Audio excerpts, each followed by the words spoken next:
Gang stalking phenomenon, otherwise known as targeted harassment or even group stalking, is a very serious problem in today's society.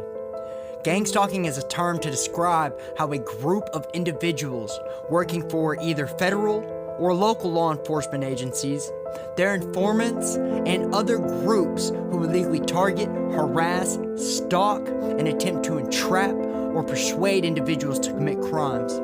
They'll also attempt to slander and defame someone's reputation and character. They will say things out in public places that their victims frequent that are oddly specific enough to their victims that they know will likely trigger the intended target or cause them to respond irrationally or violently, oftentimes trying to hide under the ruse of plausible deniability.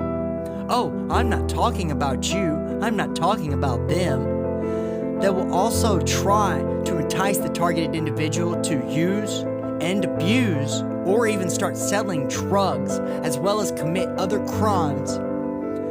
They also oftentimes will use high-pitched sound frequencies to attempt to irritate their targets and trigger negative emotional responses. Some targets are attacked with directed energy weapons, illegally followed and tracked, so it feels like there's almost no escaping the harassment.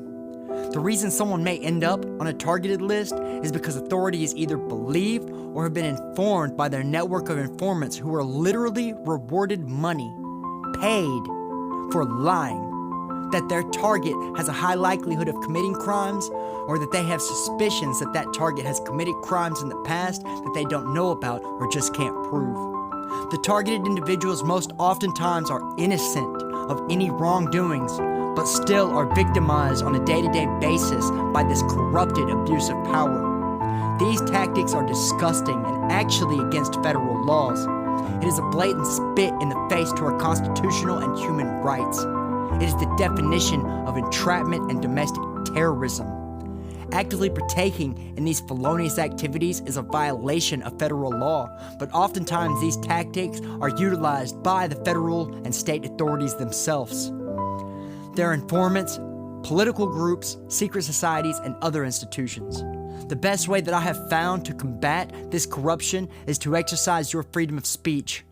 They literally bank on the idea that it all sounds just so unbelievably crazy that the targeted individual will not speak up about the abuse they are receiving, and even if they do, no one would believe them anyways.